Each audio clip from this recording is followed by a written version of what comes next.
Ready?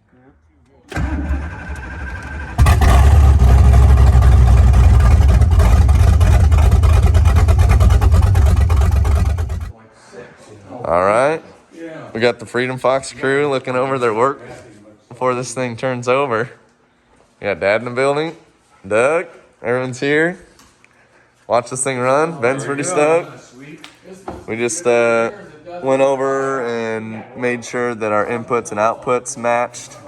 Made sure the IAC was all set up correctly.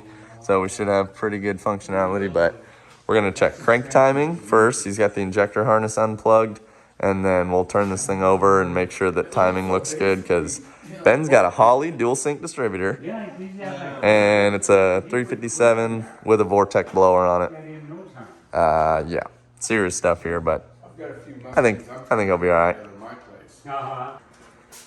Get the full. Yep, full spectrum here. Ben's on hard at work. A lot of new shiny parts.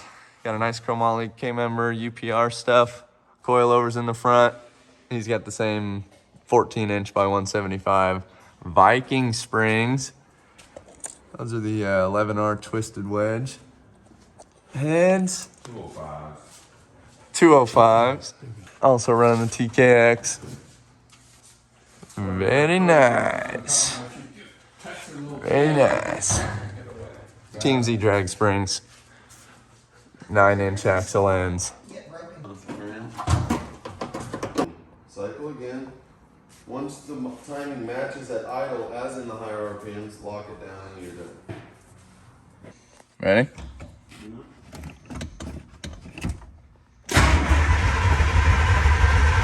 Screen's still dark. Yeah, screen's still dark. Really?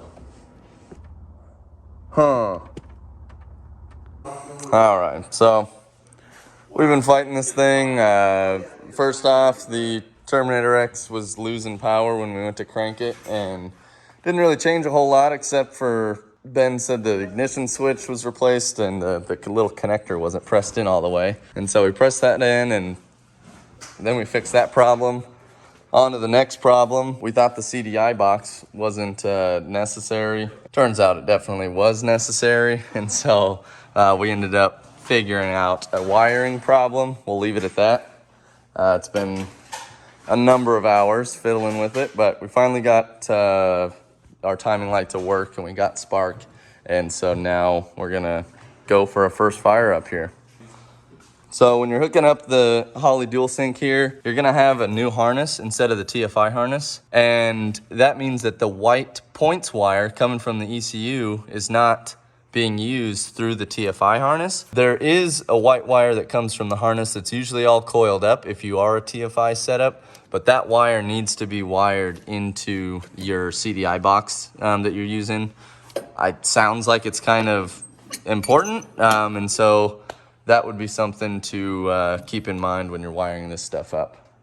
All right, we got Freedom Fox 2.0 here. Absolute insanity. Shining in the sun. It's gonna fire up here. We got timing seems to be pretty accurate. At least to break the engine in. Everything's all new. All right, getting the injector harness plugged in here. Ready? Fire in the hole. Injectors are plugged in here. Ready?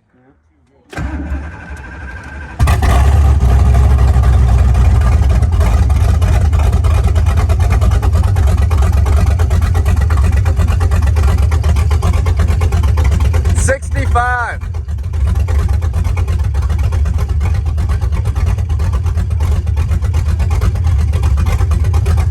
60. 30 pounds of fuel pressure.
but oil pressure 65, 70 pounds. Like, go, baby.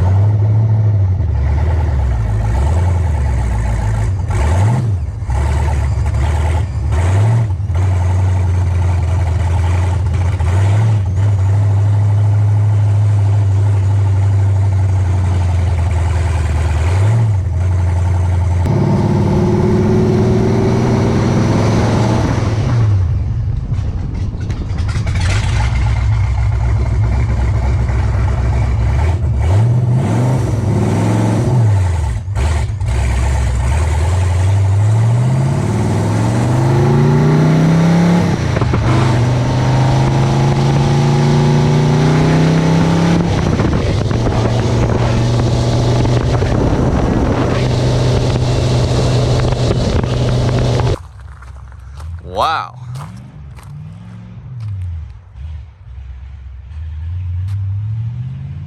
Set.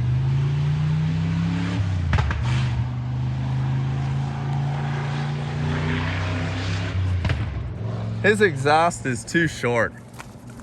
Oh. It's making the...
All right, well, engine fired up, got a few oil leaks. Oil pan gasket seems to be leaking a little bit. He's gonna figure that out. All right, that's gonna wrap it up for this video. I really didn't film an outro for that whole sequence that we had filmed. It's been a while, but we did finish this video off. Really trying to use these next few weeks to catch back up on some editing. We got a lot of videos from this summer that I need to put out, and then I do have some Redwood Rally content that I need to put out as well. So thanks for sticking around. As always, make sure to hit that like button down below and subscribe to the channel if you haven't already. If you're new to the channel, check out some of the older videos. We got a lot of cool Foxbody stuff, just from general modifications to Holley Terminator X stuff. And now we're going to show you a sneak peek of Ben's car about 6 months after this first fire up was filmed. He had already completed the Redwood Rally, really been making some rips, but then he's also got this new system that he's been working on, totally custom. And so let's check it out. But as always, stay ripping.